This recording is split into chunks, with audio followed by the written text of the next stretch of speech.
అపోస్తులైన పౌలు కొరింథీయులకు రాసిన 2వ పత్రిక 6వ అధ్యాయము 5, 6, 7 వచనాలలో ఆ మాటలు చెప్పాడు. ఆ ఆయుధాల గురించి మాట్లాడుతూ వచ్చాడు. 6వ అధ్యాయం 5వ వచనం, 6వ వచనం, 7వ వచనం. అమ్మా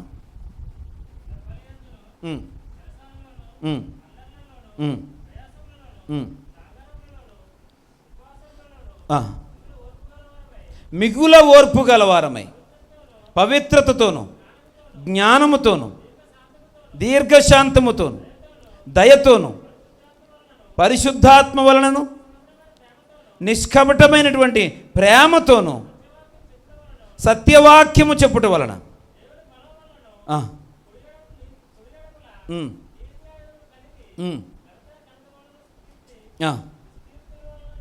సుకీర్తి దుష్కీర్తిల వలనను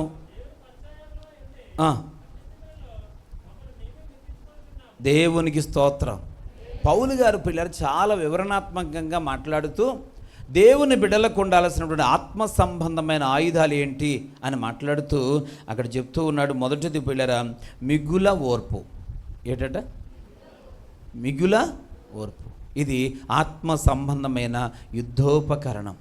మనకి చూడడానికి వినడానికి ఇదొక బలమైన ఆయుధంలాగా కనిపించకపోవచ్చు పిల్లరా, కానీ అదొక అద్భుతమైన ఆయుధం.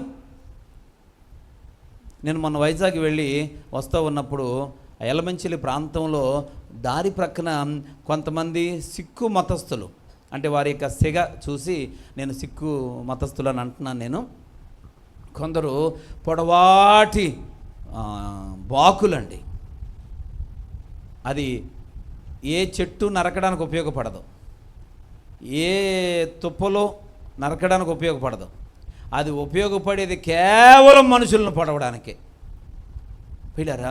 అలాంటి ఇక కత్తులు అన్నమాట అండి. రాయలసీమ ప్రాంతంలో ఎక్కువగా వాడేటువంటి ఆ ఆయుధాలు వైజాగ్కి వెళ్ళే దారిలో అమ్ముతున్నారండి. కనీసం ఏ పోలీసు వారు కూడా వీళ్ళని ఎందుకు నియంత్రించట్లేదో నాకు అర్థం కాలేదు. నాతో మా నాన్నగారు ఉన్నారు, ఆయన చాలాసేపు ఆయనకి ఆయనే నవ్వుకుంటున్నాడండి. ఎందుకంటే ఏం నాన్న అని అడిగాను. అయ్యి ఎందుకు బాబు అంటున్నాడు. ఆయనకి ఆయనే సైగ చేసుకుంటూ మనుషులను చంపుకోవడానికి తప్ప అవి దేనికి పనిచేస్తాయి పిల్లరా. ఈరోజు అటువంటి ఆయుధాలు కూడా అందుబాటులోకి వస్తూ ఉన్నాయి. కానీ ఈరోజు నీ శత్రువుల విషయంలో నీకు కలుగుతున్న కష్టం కూడా అలాంటిదే. ఒక్కొక్కసారి కొంతమంది మాట్లాడి వింటాను, ఏమండి నేను ఫలానా అతన్ని చంపేస్తానండి, ఎందుకంటే వాడు సామాన్యంగా ఇబ్బంది పెట్టట్లేదు, వాడు మా కంట్లో నలుసైపోతున్నాడండి, మా ప్రక్కలో ముళ్ళైపోతున్నాడండి, ప్రశాంతంగా వాడు ఉండట్లేదు, మమ్మల్ని ఉండనివ్వట్లేదు, అందుకని వాడిని తీసేద్దాం అనుకుంటున్నాం, వాడిని చంపేద్దాం అనుకుంటున్నాం. ఇలాంటి మాటలు ఎంతో, అంటే చివరికి ఎన్నో రకాల ప్రయత్నాలు చేసినా ఫలితం లేకపోతే ఇక పిల్లల ఓర్పుని సహనాన్ని కోల్పోయి వారి విషయంలో అలాంటి దుశ్చర్యలకు కూడా ప్రయత్నం చేద్దామనేటువంటి విసుగుదల అనేక మందిలో వచ్చేస్తూ ఉంది. ప్రియ సహోదరి సహోదరులారా, దేవుని వాక్యం చెప్తూ ఉంది. పౌలు అంటున్నాడు కదా, నీవు శత్రువులను జయించాలి అని అంటే మిగుల ఓర్పు కలిగిన వారిగా ఉండాలి. ఇది ఒకటి. హల్లెలూయా. ఏం కలిగి ఉండాలా? మిగుల ఓర్పును కలిగి ఉండాలి. నీ జీవితంలో ఓర్పు ఎంతో కొంత ఉంది, కానీ ఆ యొక్క పిల్లల ఓర్పు అనేది పరిమితి కలిగిందిగా కాదు, అపరిమితమైనటువంటి ఓర్పు నీకు ఉండాలి. అదే మిగుల ఓర్పు అంటే. మిగుల అంటే అంతము లేనటువంటి ఓర్పు. హల్లెలూయా. ఓర్చుకోవాలి పిల్లరా. దేవుని ప్రజలైనటువంటి వారు ఎంతగా ఓర్చుకుంటారో అంత ఘనమైన విజయాన్ని సాధిస్తారు. చప్పట్లు కొట్టు సార్, దేవునికి స్తోత్రం చేద్దాం. హల్లెలూయా. నీ జీవితంలో పిల్లరా మిగుల ఓర్పు అనేది నువ్వు చూపించాల్సిన అవసరం ఉంది. ఓర్చుకోవాలి, సహించాలి, భరించాలి పిల్లరా. ఈరోజు మిగుల ఓర్పు అనేది ఒక ఆయుధం. రెండవదిగా అక్కడ చూస్తాము పవిత్రత. ఏంటది? రెండవ ఆయుధం ఏంటి అంటే పవిత్రత. అపవిత్రత అనేది నీలో ఎంత మాత్రమో ఉండకుండా పరిశుద్ధపరచుకోవాల్సిన అవసరం ఉంది, ప్రక్షాళన చేసుకోవాల్సిన అవసరం ఉంది పిల్లరా. మనకున్న మలినాన్ని మనం తొలగించుకోవాలి. దేవా, నా దోషమును నేను కడుక్కుంటూ ఉన్నాను, నా అతిక్రమాన్ని నేను విడిచిపెడతా ఉన్నాను, నా పాపమును నేను ప్రభువా శుద్ధీకరించుకుంటా ఉన్నాను. దేవా, నీ రక్తంతో నన్ను అభిషేకించు తండ్రి, ఇదిగో నేను పవిత్రుడిగా పవిత్రురాలుగా నేను ఉంటానయ్యా అని మనల్ని మనం పరిశుద్ధపరచుకోవాలి. పరిశుద్ధత, పవిత్రత అనేది రెండవ ఆత్మ సంబంధమైన ఆయుధము. దేవునికి స్తోత్రం. అమ్మా చెప్పండి, రెండవ ఆయుధం ఏంటి? చెప్పాలా? ఆ కెమెరా వైపు చూస్తున్నారు. దేవుని బిడ్డలుగా దేవుని యొక్క మాటలు మనం విందాం. రెండవదిగా పవిత్రత, మూడవదిగా చదవండి జ్ఞానం. చెప్పండి ఏంటది? జ్ఞానం. ఈరోజు దైవికమైనటువంటి జ్ఞానం ఉండాలి, మంచి చెడులను వివేచించగలిగిన జ్ఞానం ఉండాలి. పిల్లరా, కొందరికి లోకజ్ఞానం ఉంది.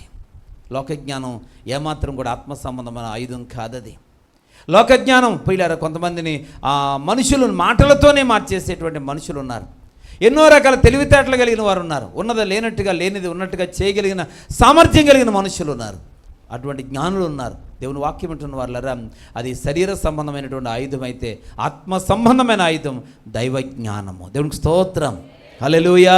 ఏది మంచిది, ఏది చెడు, ఏది మాట్లాడాలి, ఏది మాట్లాడకూడదు, ఏ మాట మాట్లాడి ఇది సందర్భమా కాదా, ఇది జ్ఞానులకి అర్థమవుద్దండి. దేవునికి స్తోత్రం. సమయోచితముగా పలికేవాడిగా ఉంటాడు జ్ఞాని. సందర్భాన్ని బట్టి మాట్లాడుతూ ఉంటాడు జ్ఞాని. పిల్లరా, కొంతమంది అజ్ఞానులు సందర్భం ఒకటైతే వారు మాట్లాడేది ఒకటి, ప్రస్తుతం అనుకున్న పరిస్థితి ఒకటైతే వారు మాట్లాడేది ఎప్పటితో మాట్లాడుతూ ఉంటారు. ఎందుకనంటే వారికి ఏమి లేదు, ఏమిది చెప్పండి, జ్ఞానము లేదు. దేవుని బిడ్డలమైనట్టు మనందరికీ కూడా వాక్య జ్ఞానాన్ని కలిగి ఉండాలి.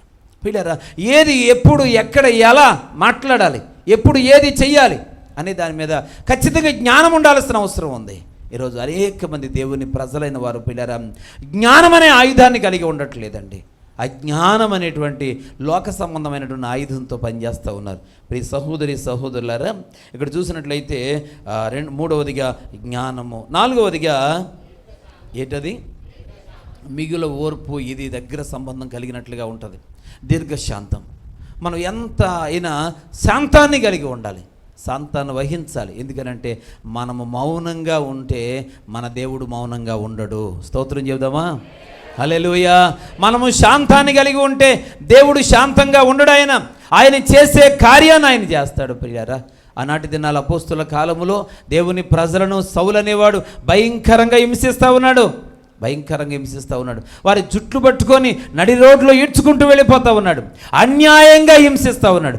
అక్రమంగా వారిని శ్రమల పాలు చేస్తూ ఉన్నాడు. పిల్లరా, అయితే వారందరూ కూడా సౌలు మీద తిరగబడలేదు. ఆ రోమా ప్రభుత్వం మీద వ్యతిరేకంగా ధర్నాలు, ర్యాలీలు చేయలేదండి. మరి ఏం చేశారయ్యానంటే వారు కన్నీరు గార్చి ప్రార్థన చేశారు. దీర్ఘశాంతముతో ఆ శ్రమలన్నిటినీ సహించారు, భరించారు. పిల్లరా, భరించారు. ఒకరోజు సౌలుతో దేవుడు మాట్లాడుతున్నప్పుడు పిల్లరా, సౌలుని దేవుడు మొత్తాడు. గురుడువాడైపోయి గుర్రం మీద నుంచి కింద పడిపోయిన తర్వాత దేవుడు అంటున్నాడు, సౌలా సౌలా అని అనగానే ఆ యొక్క సౌలు అంటాడు, నీవెవడివి అనగానే అక్కడ దేవుడు ఒక అద్భుతమైన మాట మాట్లాడతాడు, నీవు హింసించుచున్న యేసుని. దేవునికి స్తోత్రం, హల్లెలూయా. ఏమన్నాడు?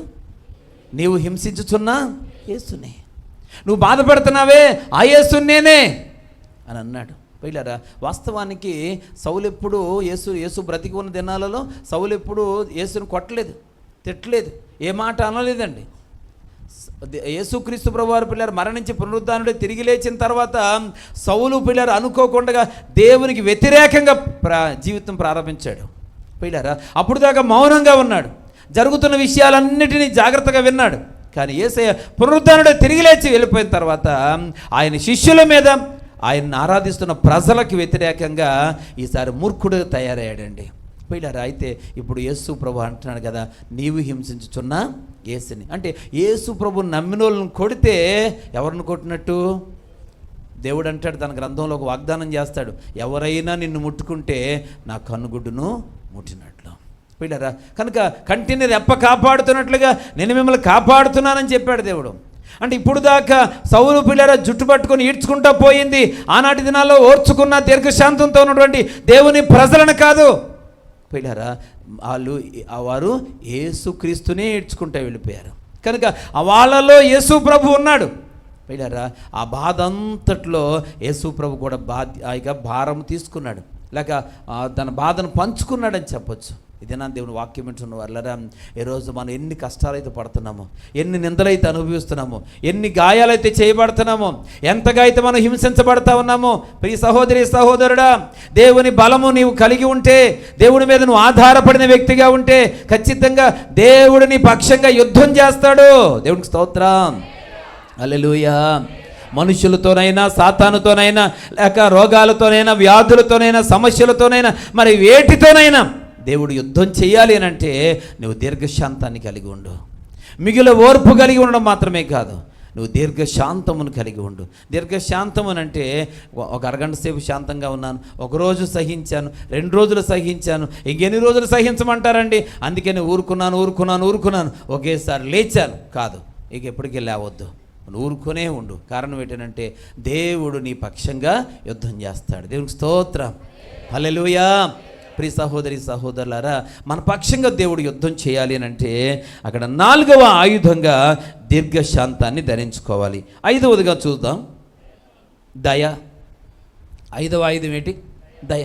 ఎవరైతే నిన్ను హింసిస్తున్నారో వారు కానీ, ఇక ఈ లోకంలో ఎవరైతే కష్టాల్లో, శ్రమల్లో, శోధనలో, ఇబ్బందుల్లో, అవసరతలో ఉన్నారో వారికి చేయదగిన సహకారాన్ని మనము చేయాలా. హల్లెలూయా. దయగలిగిన వ్యక్తిగా నీవు ఉండాలా. హృదయాన్ని కఠినం చేసుకోకూడదు, ముఖం త్రిప్పుకునే అలవాటు నీకు రాకూడదు. నువ్వు దేవుని బిడ్డవు గనక పూర్తిగా దయా హృదయం కలిగిన వ్యక్తిగా నీవు ఉండాలా. పిల్లరా, జాలిగల మనస్సును ధరించుకోవాల్సిన అవసరం ఉంది. ఎదుటివారికి కష్టాన్ని చూడాలి, ఎదుటివారికి వ్యక్తిత్వాన్ని మాత్రమే కాదు, వారి శ్రమను, శోధనను, ఇబ్బందికరమైన పరిస్థితులను చూసినప్పుడు వెంటనే స్పందించి వారికి చేయదగిన సహాయము చేయాలా. దేవునికి స్తోత్రం. హల్లెలూయా. దేవుని వాక్యం వింటున్నటువంటి సహోదరి సహోదరులారా, ఇక్కడ మనము 5వదిగా దయ అనేటువంటి ఆయుధాన్ని మనం కలిగి ఉండాలి. ఇది ఆత్మ సంబంధమైన ఆయుధమే. తర్వాత ఏంటి? పరిశుద్ధాత్మతో నిష్కపటమైన ప్రేమ. దేవునికి స్తోత్రం. పరిశుద్ధాత్మ వలనైనటువంటి నిష్కపటమైన ప్రేమ, ఇది 6వ ఆయుధం. 6వ ఆయుధం. ప్రియ సహోదరి సహోదరులారా, పరిశుద్ధాత్మ వలన నీకు కలిగినటువంటి నిష్కపటమైన ప్రేమగా ఉన్నట్టుగా నటించడం వేరు, పరిశుద్ధాత్మ అభిషేకంతో నీలోకి వచ్చినటువంటి దేవుని అగాపే అనబడిన ప్రేమ వేరు. ఆ ప్రేమకి కల్మషాలు ఉండవు, ఆ ప్రేమకి పిల్లలు హెచ్చుతగ్గులు ఉండవు, ఆ ప్రేమ నా వాళ్ళు బయట వాళ్ళని తేడా ఉండదు. ఆ ప్రేమ పిల్లల లోకానంతటిని ప్రేమించిన ప్రేమ. హల్లెలూయా. హల్లెలూయా. శత్రువులను మిత్రులను ఒకలాగే చూసిన ప్రేమది. అటువంటి ప్రేమతో ఈరోజు పిల్లలు మనము ప్రేమించబద్దులమై ఉన్నాం. అటువంటి ప్రేమను కలిగిన వారిగా మనం ఉండాలి. నిష్కపటమైన ప్రేమ. ఏ ప్రేమ అండి? కపటము లేనటువంటి ప్రేమ, అపేక్ష లేనటువంటి ప్రేమ. పిల్లరా, ఆ యొక్క వ్యక్తిగతమైనటువంటి లాభాన్ని కోరుకోనటువంటి ప్రేమ, స్వార్థము లేనటువంటి ప్రేమ, అసూయపడనటువంటి ప్రేమ, నిష్కపటమైనటువంటి ప్రేమ. అటువంటి ప్రేమను మనం ఆత్మ సంబంధమైన ఆయుధంగా ధరించాలి. స్తోత్రం. హల్లెలూయా. హల్లెలూయా. ప్రియ సహోదరి సహోదరులారా, తర్వాత మాట చదువుదాం. 7వదిగా సత్యవాక్యము చెప్పుట వలనను, దేవుని బలము వలన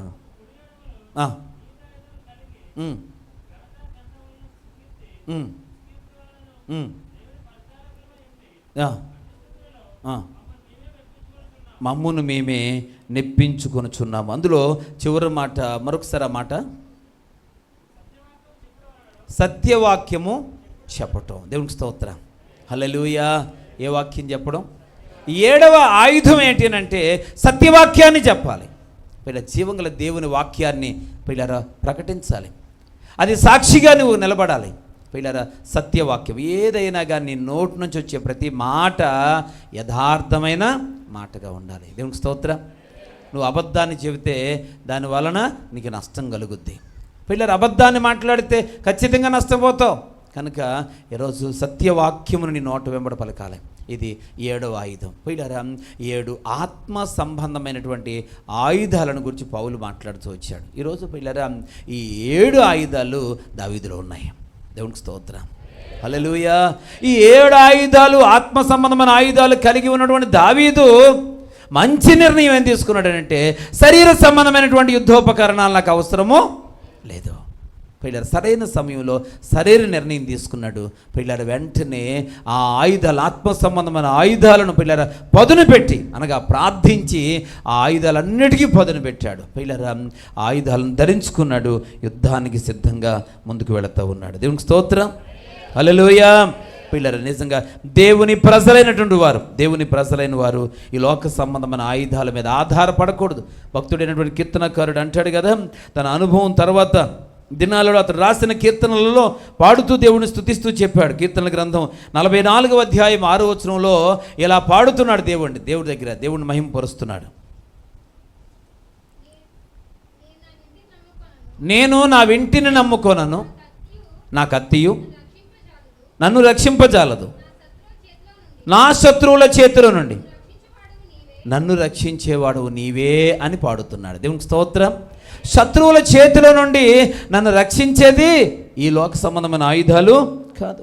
నేను కత్తిని నమ్ముకోను, నేను నా వింటిని నమ్ముకోను, నా వింటి మీద నేను ఆధారపడను, నా కత్తిని నేను నమ్ముకోను, నేను దేవుణ్ణే నమ్ముకుంటాను. హల్లెలూయా, హల్లెలూయా. శరీర సంబంధమైనటువంటి ఆయుధాలని నమ్ముకోను, నా నోటి మాటల మీద నేను ఆధారపడను, నా కంటి చూపుల మీద నేను ఆధారపడను. కొంతమంది కంటితో ఎర్రగా చూసేసి ఎవరో భయపెట్టేద్దామని చూస్తుంటారండి. పోయిలారా, కంటి చూపులతోనే కాల్చేసే ప్రయత్నం చేస్తారు. ప్రియ సహోదరి సహోదరుడా, మన జీవితాలలో మన ఆయుధాలు శరీర సంబంధమైన ఆయుధాలు కాకూడదు. హల్లెలూయా, హల్లెలూయా, హల్లెలూయా. ప్రియులారా, ఇప్పుడు చూసినట్లయితే శరీర సంబంధమైనటువంటి ఈ కత్తిని, ఈ వింటిని నేను నమ్మను. నువ్వు కూడా వాటి మీద ఆధారపడద్దు. నువ్వు ఎంత భయంకరమైన శ్రమల్లో ఉన్నా, ఎటువంటి శోధనలో నువ్వు గుండా ప్రయాణం చేయాల్సి వచ్చినా, ప్రియులారా, ఇదిగో మరొకసారి మీకు జ్ఞాపకం చేస్తూ ఉన్నాను, శరీర సంబంధమైన ఆయుధాల మీద మీరు ఆధారపడవద్దు. ఆత్మ సంబంధమైనటువంటి ఆ 7 ఆయుధాలను మీరు ధరించండి. అలాగే ఒకవేళ శరీర సంబంధమైన ఆయుధాలు ధరించవలసి వస్తే వాటిని దావీదులాగా తృణీకరించి మంచి నిర్ణయం తీసుకోండి. విజయానికి అది ప్రయోజనకరంగా ఉంటుంది.